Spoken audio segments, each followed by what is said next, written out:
Today we're going to build the FlipStops. So they're all identical, two rights, two lefts, but they're just assembled differently. So you only got to learn how to build one. First thing to do is get the spline cut perfectly. You want it to fit in whatever T-track you're using. They should be universal, but again, I like to get it to fit just right. I use the ClampU Systems T-track. It is my favorite, but I want the spline to fit in snugly. I don't want it to wiggle around, but at the same time, I don't want it so tight that it's hard to move the FlipStop. Are you enjoying these videos? Do you get anything out of them? Would you like to see me make more? Well, this is your call to action. Drop down in the comments section down below. Give me a comment. Give me a thumbs up if you like the video. And remember to subscribe. Come on over to thesmartwoodshop.com where you can find out more about us, see some of our projects, and you can also visit my store where you can purchase any of my plans to download instantly, or you can use our Amazon affiliates where you can purchase your tools for the same price they'll give you every day, but they share a little bit with us. Now I'm making the FlipStop base. These are little squares, slightly rectangular, but I went ahead and ripped a piece the right width, much longer than I need, and I'll cut them to the proper length. This way I can put the dado for the spline at the right position all the way through and then cut them to length. I'm also using the Smart Total Station, aka Paulk Total Station 2, to fabricate the stop. So I'm using the router fence that's in the design, the router drop-in. It's kind of fun to use it to build itself. It's difficult, if not impossible, to get the diameter of a bit to be exactly what you need. So the spline is right, it fits perfectly, but the dado for the spline maybe is a little tight. So I've got a bit that's as close as possible. But then what I'll do is just test fit, and I see that it's a little tough to get in there.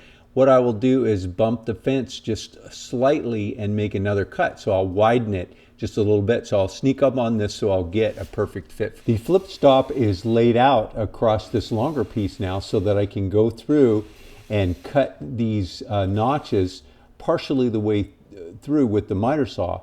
And then I will cut them to their final length or their final size and flip them on edge and finish that notch cut. I was careful not to overcut with the miter saw. Some of them I was able to get perfect and go the way through. A few were just a little short, so I was able to use a pull saw to finish the cutout. Now I need to drill the hole for the FlipStop bolt. It's a little bit bigger bolt, and this is only 18mm plywood. Of course, I don't want things to wander off, be off center, because it does have to flip. It needs to be in a pretty exact location. So I took a smaller bit, laid everything out, took a smaller bit, and was careful to drill it plumb, straight up and down, and get that pilot hole, and then switch to a larger bit and finish the drilling out. This would be a good time to use a drill press, but I don't have one and I don't want one, and I do like extending the use of my tools. And so this is one of those finesse things. I'm pretty comfortable using a drill and holding it plumb and making cuts. So again, a drill press, if you have one, would be great, but if you don't have one, you don't need one. I've made the stop blocks. Again, I have 4 because I want to have 2 rights and 2 lefts. I've cut them to the proper width, ripped them, and then I cut them to length. I've already notched them out on the table saw for the dust channel and drill the hole. Now I'm cutting an angle on the back corner. This is so when you rotate it, it will rotate up smoothly. Otherwise it would push against the bed of the miter saw and kind of push it up, and so it wouldn't work without this cut. Now you could just make this angle and call it good, but what I've done is decided to go ahead and radius it as well. So I just took a little washer and scratched the radius mark there on it with a pencil, and then I'm going to use my belt sander and just do it by eye. Again, this is more for aesthetics than anything else. I need to drill a plumb hole perpendicular to the piece with a little pilot bit, just the way I did before. And in this case, I'm using a little block that came with my PARF guide. It's sort of creates a little portable drill press. Now with all the parts cut, it's time for assembly. Again, all the parts are identical. It's just a matter of assembling it for the right side of your saw or the left side of your saw. So I've got the long carriage bolt, which gets locked in tight to the flip stop part of the block, and I'll put a nut on here and tighten that all the way down. Again, this is the bolt itself will not rotate in the stop. It'll be fixed tight to the stop. There's also another bolt added that will space it away from the body of the stop block, and this is where we have the micro adjust. So it takes a couple of wrenches, but you're able to move that stop away from the body or toward the body. So when I set it up a little away from the body so that I can move it in or out. This is important, particularly running multiple stops, because I want to calibrate them. You know, I'll set up the tape and I'll set up the block. You'll see that later on where we put the tape on and get it very, very close. But to be able to calibrate everything and get it so that when you put it on 2 feet or 400 millimeters or whatever, you know that it's going to be the same no matter which stop you're using. So again, this when I designed it, it was very important that I come up with a way to be able to calibrate and align initially as well as over time. Now I'm adding a screw to the body. This is where the flip stop pushes against the body, because the flip stop is adjustable for that micro adjustment to get it calibrated perfectly.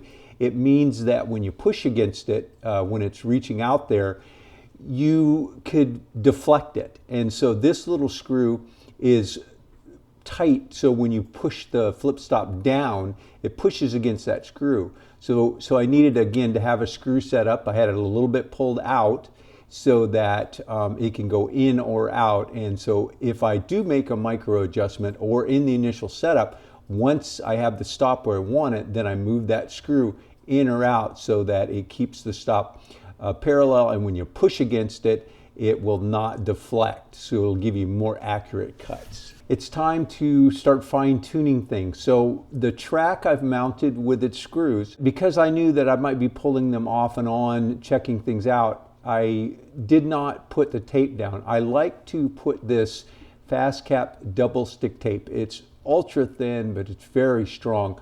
So I'm putting that, I pulled the track up, and I'm going to apply this and then put the track back down and then put in the screws. It's my thinking that these very tiny screws in wood, over time, if you push against them with the stop locked down in there, you could start to loosen the screws. And again, this is the long term, I'm thinking. I don't think in the short term you'd ever notice, but I think this extra measure will just give some durability. And of course, I did the exact same thing on the extensions. So you've got 4 sections of track with 4 sections of tape before I screw them down. Well, after I got it all together, I started noticing that I was having a difficult time with the T-track staying lined up. So when I would try to slide the stop out, you know, it would go, but I'd get a little bump. And it was frustrating because everything looked lined up. And as I looked at it harder and harder, I realized that the little C-channel that I had with the 2 bolts was applying the pressure, I guess, pushing up in one area and creating just a little bit of deflection there. Well, I figured out the problem and I worked on various solutions. What I came up with is what is in the final plans, and that is a piece of 18 millimeter, and then the bolts are mounted much as they were on the C-track to that, and it gives me much more even pressure across the bench. Also, I feel that, maybe it even stiffens the bench here because now I have all the cutaways are filled in with solid material. Obviously, I'm fitting it here so the bolts are on the wrong end. They go to the outer end. But again, this is the way it is designed in the final plans. Well, the solution worked well. The stop slides smoothly from the fixed part of the track to the extension track. So I'm pretty happy with the results, and obviously now I'm making these videos or finishing these videos after a couple of years of using it, and it's still going strong. I've made no modifications to it, so I'm pretty happy with it. Confirming here that with the stop all the way out at its furthest that I can cut door trim for 8-foot doors. That's how I come up with my stop spacing, how far out I need the stops to go. I wanted the extension short enough to fit inside of the bench for transport, but be long enough for that critical repetitive cut that I do on so many jobs. Next video, we'll put the 20mm system holes on the miter side and on the extensions, and also learn why that ended up being pretty important for the future.